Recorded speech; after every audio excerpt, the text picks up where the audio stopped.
Hey, Saul Carter here with Root Cause Healing, and I just want to go over my top ways to avoid unwanted chemicals in your daily life. There's a whole bunch of things that we do on a regular basis that, just inundate our bodies with all kinds of foreign chemicals, and it's a function of, like, we live in a society that wants to, that sells goods, and we want things to smell pretty and all these other things. But there's ways to do that without getting unnatural chemicals just bombarding your body. I saw a post recently that said women on average apply upwards of 168 chemicals a day to their bodies, and that has bad effects on your hormones and all kinds of other things. And so I wanted to discuss today the top ways that I really like that have actually improved some of the things that I do on a regular basis that avoid all the unnatural chemicals. The first one that I ever did was toothpaste. So I make toothpaste with coconut oil, xylitol, and some mint oil, and it tastes great. The xylitol makes it a little bit sweet, xylitol, and in addition to that, the coconut oil is a little bit sweet, but there's nothing unnatural in there. The xylitol actually has been shown to improve or rebuild potential cavities and everything. So there's people who actually chew xylitol gum on purpose all day, every day, so they don't get cavities. So, and there's also been studies that show that you don't really, in order to make sure that you don't have tartar on your gums, all you really need to do is brush. You don't need all the toothpaste, the fluoride, all that other stuff to make sure that you don't have tartar. The one thing that I do add in there is a little bit of baking soda, so that helps make a little bit of adhesive. It's softer than the enamel on your teeth, but it helps get rid of the tartar. And I've actually had a little bit whiter teeth as time has gone by, but so I twice a day brush my teeth with an electric toothbrush with bamboo bristles, and with that I'm avoiding fluoride and all the other chemicals that come in your over-the-counter toothpaste. My second one is a tallow face cream. I basically whip tallow and some other things, including some lavender in there and a little bit of tea tree, and I use that on my face to help get rid. Now I'm 51, but it actually has helped start getting rid of some of the coloration marks, and helps make my skin feel softer. I have literally my entire life never done any kind of daily facial thing, but I'm really happy with this, and I feel like it's starting to get rid of some of the discoloration on my face. And in the long run we'll see, but I really love how it makes my skin feel, and I'm able to avoid all the chemicals of what you see with over-the-counter stuff. All of these things, by the way, are things that I make at home, and they are pennies on the dollar compared to buying them through a retailer. Along those lines too, I make my own shaving cream, and it's tallow, a little bit of castor soap, and then I put in some lavender and tea tree into that also. You can put in all kinds of different essential oils to help make them smell better or whatever. And what that does is, I use it, it makes my skin feel super soft, and it helps create a wonderful, it doesn't suds up like a normal shaving cream, but I love that. Along those lines too, I have got a single blade, like old school shaver. It doesn't have all the weird shaving stripes, and it doesn't have 5 blades and all that stuff.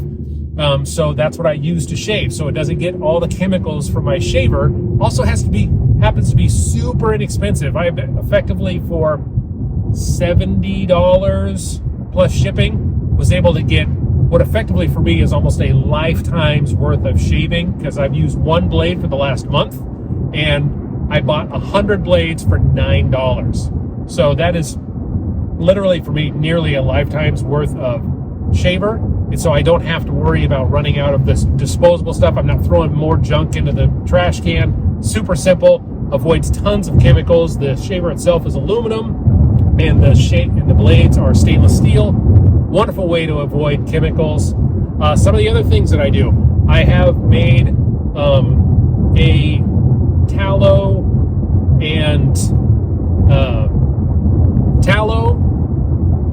beeswax, and raw honey lip balm. I don't use a lot of lip balm, but when I do, when I go out in the woods or go to a new environment, all of a sudden your lips always get a little bit weird. This is wonderful. It actually lasts longer and helps keep your lips much more naturally moisturized. The people that I've given it to really love it, and again, pennies on the dollar. And use that. One of the other ones that I do is deodorant.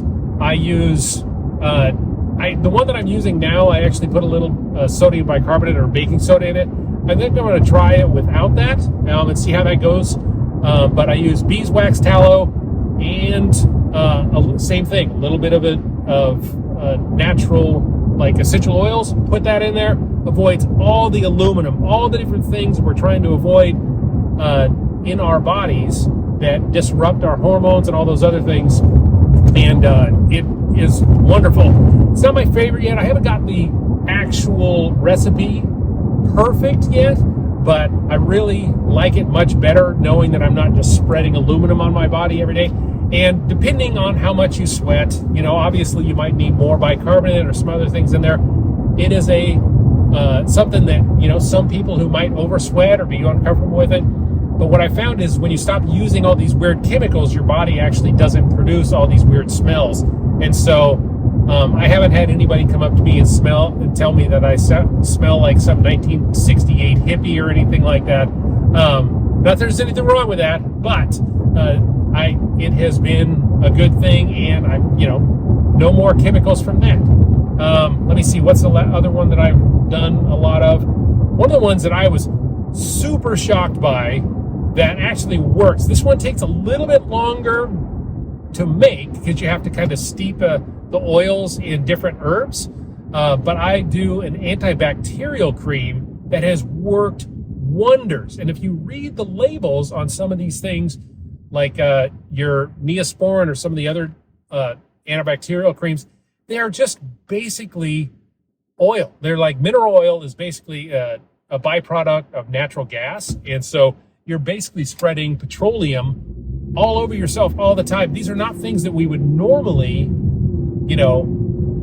put on our bodies with an expectation that it's going to absorb and do good things in our body. So it's just another one of those things. This antibiotic cream that I made, 100% natural. It takes about 2 hours, 3 hours to make, but I made a big jar, like a 5-ounce jar of it, and it's lasted me like a year. I had some surgery a while ago, and I've had a couple places where, hair normally grows, and I had scars that have, kind of had some infections here and there. I used regular Neosporin, all that stuff, never really worked very well to get rid of it. I used this stuff, got rid of it like super fast, and has healed since with this new homemade, basically Neosporin. It's not, quote unquote Neosporin, so I don't want to steal the name, but it's an antibiotic or antibacterial ointment that is natural, avoids all the weird chemicals. It does use some different herbs and stuff in there, but it has worked wonders on anything that's been infected. You can see my finger here. I completely sliced my finger wide open, bleeding all over the place. But was an amazing gash. But I've used that on there. It's been wonderful. It actually is healing up so much so that it probably should have had stitches, but it actually healed up and is kind of reconnecting everything. It's working wonders. Super happy about that. What else have I done? So, toothpaste. I think those are the top ones that I've done.